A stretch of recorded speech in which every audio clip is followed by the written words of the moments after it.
last night and overnight. And we're now joined by somebody that deals with that weather quite a bit, wherever he, of course, is on occasion. Max Olson, the athletic.com Nebraska boy like me, but he's been up there a lot longer than I have. Max, thanks for your time. Hope you're staying warm. What were your thoughts about Jimbo Fisher firing back yesterday on National Signing Day 2? Well, first of all, appreciate you guys having me on. It was 0 degrees when I got up this morning here in Lincoln, Nebraska. So not icy or anything, but it's that time of year. I thought that the message from Jimbo Fisher, I wasn't surprised by it. I thought that it was probably pitch perfect in terms of talking to your audience, talking to the Texas A&M fan base, and really probably trying to send a message to them that, you know what, a lot of people are saying a lot of stuff about how we did this and trying to make us feel bad about how we did this. And, screw them. I mean, that seems to be the message from Jimbo Fisher. There was a lot of finger pointing at other people. There's a lot of, he was very grieved yesterday, and I get it. I get it that, I think that there's, in some ways, they probably feel like, people think we're not supposed to have a class this good because we were 8-4 and we don't usually recruit at a top 3 level and stuff. But I personally, I'm just absolutely fascinated to see how the players in this class, how they fare here over the next 4 or 5 years, how many of them stay, how many of them shine. It is going to be an absolutely fascinating experiment to watch to see. Can Texas A&M, now that they've got all the ingredients here, can they make good on this potential and, turn into an actual playoff contender? Was he more mad about the number that was thrown out that kept getting tossed around, 30 million? Well, why does that matter? Like, you never see Kirby Smart or Nick Saban or Ed Orgeron or any of these guys go to their press conferences and take something that someone said on a message board and complain about what's being said about their program. Like, this is part of it in that conference. And I don't, I'm not going to sit here and say I think I know what A&M did to sign these guys or how much they're making or what kind of NIL deals they'll have when they get there. I don't know. And I'm not going to make assumptions about it. But again, it's like, I don't know that Jimbo Fisher needs to engage in that. I mean, I get that he sees it and it's outrageous and he thinks it's really laughable and even really offensive.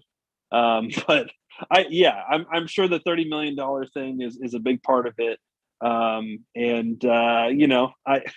Maybe hopefully next year, these guys can, when they pass out the packets they pass out on signing day with the list of all the signees, just add the receipts at the end of them, just bring the expense reports from the year and show us, how much you paid for your class. I think that'd be great. I am all for that. I think every college football writer in America would be all for that. That would make for some good content, no doubt about it. But Max, it looked like the coaching carousel that had come to a stop as far as head coaches go was about to pick back up again with rumors about Jim Harbaugh and potentially going back to the NFL. We learned yesterday that he is, in fact, going to stay at Michigan. And I saw a tweet or two saying that, he's planning on being there for the long term and had communicated that to Michigan officials. Regardless, he is going to be at Michigan next year. Your thoughts on a move that looked like it was, going to happen, but now the Wolverines have their guy back?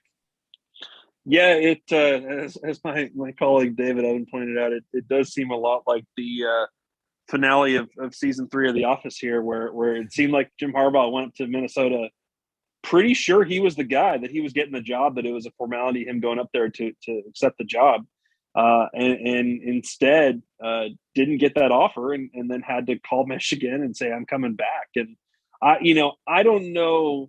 He has the leverage in that situation is just so unique with what Michigan did in 2021 that in some ways, I guess people in Ann Arbor just kind of have to swallow that and move past it and just maybe try and take him at his word that he's staying for the long haul. As you guys know, we think back to the rule era, like you can't do that every year.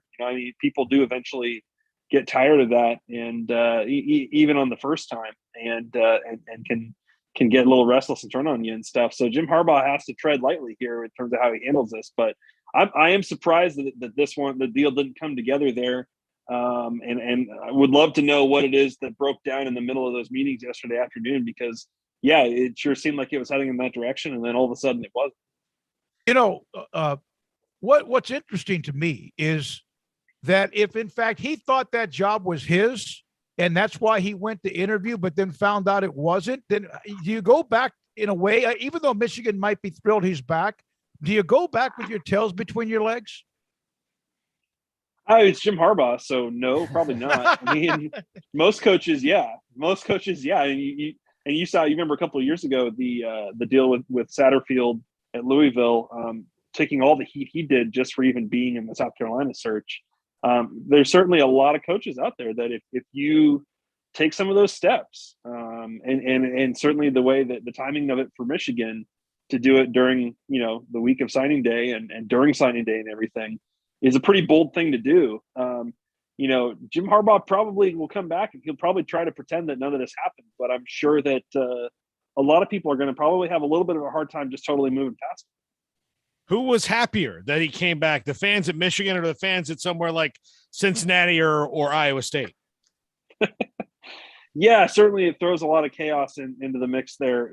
We're in a situation here where, if Michigan and maybe even like Arizona State were to open up here pretty soon, it's pretty late in terms of, I know the Kansas deal last year was extremely late, but certainly to do this in February is a pretty tough time to try and pull that off and make a great hire. So I think certainly that would have been pretty stressful on the folks at Cincinnati and Iowa State if it had gone in that direction. Even in that situation, I saw plenty of Michigan fans online saying they would have been underwhelmed if those, if Matt Campbell were the guy there, which I find a little bit baffling. But certainly that, it's just a really odd situation. And in some ways, maybe it's better Harbaugh staying because it didn't seem like there was, I don't know that people would have been fired up about Josh Gaddis being promoted, and I don't know where that search would have gone. Max, after a long wait, we finally found out where Caleb Williams will go play his college football next. And no surprise, it is with Lincoln Riley at USC. Obviously, Riley's been very busy retooling that roster, but he got his crown jewel. They're going to be hyped up next year. To what extent remains to be seen. But your thoughts on what the Caleb Williams move means for Lincoln Riley and the Trojans? Yeah, I just didn't, there was a lot of silence really during that whole recruitment. And I think when that's the case, then there's a tendency for maybe speculation to ramp up a little bit. And I thought the Wisconsin stuff was really interesting. That would have been quite a move for him. And maybe a smart one. I don't know, but ultimately, yeah, you didn't really think Lincoln Riley was actually going to lose that recruiting battle. And certainly, yeah, you're right. It does raise expectations a ton for year one there at USC. I think that's probably a little bit unreasonable, but this is also the time we're in now where you can flip a roster really fast with the transfer recruiting that they've done. And they've also picked up some blue chip players in this 22 class as well since they took over. But, you got to remember, like a lot of us didn't really watch USC much this year because they made that firing at the start of the year and were just not great the rest of the year. But that team was not very good. And certainly you've seen the talent level there is probably not where it should be. So I do think that this will be more of a rebuild than maybe people would want to assume now because Lincoln Riley got all the guys he wanted to get. But, we'll see how fast he can put it together there. I think that, probably when you look at the rest of the conference, Utah is going to have a lot of guys coming back, but I can definitely see that probably there will be a lot of top 5, top 10 kind of hype, and there may be a lot for Lincoln Riley to live up to right away there.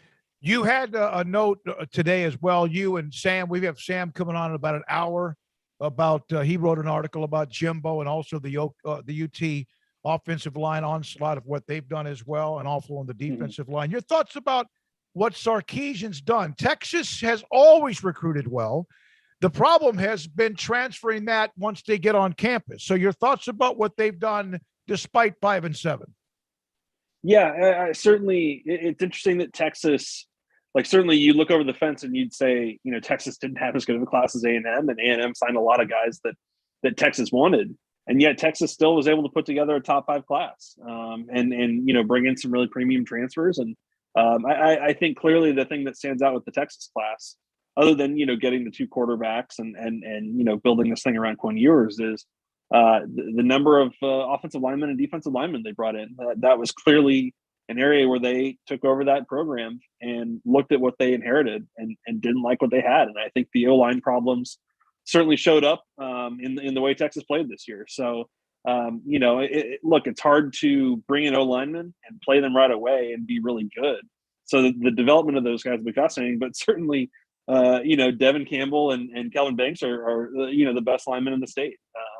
So they have to get that right, and they have to do so quickly. Really impressive work by Kyle Flood. And look, certainly the NIL stuff played a big role in that too, but also on the D-line. They took a ton of guys on the D-line, and I think that stuff probably, looks pretty good on paper, but certainly from a development standpoint, they have a lot of work to do, this new staff, in terms of, getting Texas back to looking like they should.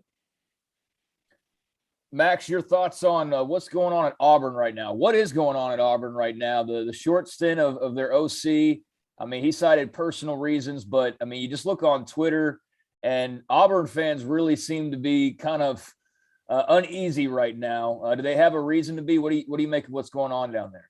Yeah, I think we talked about this a week or two ago. Yeah, it doesn't seem good by any measure right now. I think that to have your OC walk out on you, and that was a hire they made it from the NFL, and for him to walk into that role and feel like it's not the right deal for whatever reason. And yeah, like you said, a lot of, he cited personal reasons, but you hear a lot of other stuff. I think that was a pretty important whiff there by Brian Harsin that he's got to, rectify. And then, Derek Mason walks out and takes the job at Oklahoma State. You've had a lot of staff turnover there, and you've had a ton of player turnover there. That's one of those schools that, I think they've had now, I want to say 19 or 20 scholarship players go in the portal this offseason. And look, for some of these coaching staffs, they want that. Certainly Sark wanted that at Texas, where you want to, make some changes with your roster going into year two. But certainly they lost a ton of guys. They lost, I think, 8 guys on the D-line. Like, certainly, there's just a lot of, I would say, disconcerting signs right now going into year two for Harsin. And, if year two is the last year for him, at this point, I wouldn't be that surprised. It just, as we talked about, it doesn't seem like this has been a very good fit, and it certainly seems like it's heading in a bad direction. Max, stay warm. What is it now in Lincoln? Like 7, 12? What? It's 18. It's 18, and the high today was 18. So this is as good as it gets. You're peaking. It's you're on the sun's surface if you're not careful. Man, we appreciate you coming on with us today, Max. As always, Max Olson, national college football writer from theathletic.com, with us on Sikkim 365 Radio and 365 Sports.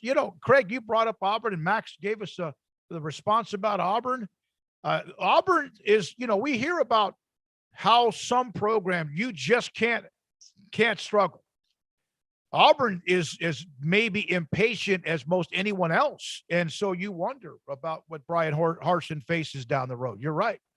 I mean, yeah, that's just read the tea leaves. Read Auburn fans online, and you don't get a feeling that it's going all that great. And I don't know every detail and every little morsel of what they're probably discussing, behind closed doors on the message boards, and what all reasons there are for feeling uneasy. But you can't help but notice it when just seeing comments and seeing, an OC leave after 43 days on the job and citing personal reasons out of nowhere. And it, very well could be that, but, kind of like Max said, it's like, sure, but I don't know. It seems awfully weird timing wise, and kind of, I don't know. So yeah, something's just not right there. And it might just be the fit of Brian Harsin. And if that's the case, then, he'll be out in short order. Not at all what they wanted or would want, obviously, having to replace a coach potentially after just a couple of seasons. But I mean, something's off there. I don't think there's any doubt about that. And, you lose Derek Mason as well. I know that, well, hey, when that happened, it was like, well, he wasn't really a fit, and they were probably going to move on from him anyways. But then, the OC thing happens, right after that. So, okay, well, explain that one then. Oh, well, it's personal reasons. Okay, well, wait a second here. Now you've lost both coordinators, and the first guy, okay, well, you didn't want him anyways, and now the second guy, I don't know. It's awfully off in Auburn, Alabama right now. So we'll see what happens, but it's definitely a situation to monitor. Auburn has one of the more unique situations, I think, when it comes to big brother syndrome than anybody else, because everybody in the SEC is chasing Alabama, but only one other team lives in the same state that they do, and is their actual biggest rival, and that's Auburn. So imagine the paranoia anyone else would feel if the best team in the country, the one that's the best team of all time, that has the greatest college coach of all time, is just down the road, and there's nothing you can really ever do to match it. So instead of just trying to get one here and there, I think the psyche is like, how do we become them? Well, you're just not. You have to be you, and I think that's kind of the psyche at Auburn is if it goes too poorly too early on, or not exactly as they want it to go, then they start freaking out, going, well, there's Alabama just considering, just rolling through, plowing everybody down, and here we are in the same state, can't do the same thing. Yeah, I think it's probably a little bit of little brother syndrome that they have that is probably different than most anywhere else. I definitely think that there's an element to that for sure. I mean, and how could you not probably feel that way in some cases, given the monster, that is that shadow that is Alabama. But, at the same time, Auburn's jumped up and found success in their own right. They've been able to counteract that a little bit, or really as best as you could expect anybody to, given Alabama's run of success. They've still managed to jump up and grab themselves a title in that time period. But yeah, right now, I mean, they're very disappointing responses, it seemed like, to the lack of signings on signing day. Like, Baylor didn't sign anybody either, but I think we all felt pretty good about their original class and kind of figured that was the case. But I think there was an expectation that Auburn was in on some guys, and hey, they need some momentum in a bad way. And maybe yesterday, if they can land a couple players here, then it kind of gives them a spark, and instead they whiffed. And that just kind of, I think, added even more onto the, well, golly, it's one bad thing. It's kind of a negative after a negative after a negative, and you're hoping for a positive and didn't get that. And so it just makes it even more of a negative. And it's going to be very interesting to see how that kind of plays out, because it hasn't really felt like a great fit from the beginning, but right now it really doesn't feel like that great of a fit. No, it's not. A couple of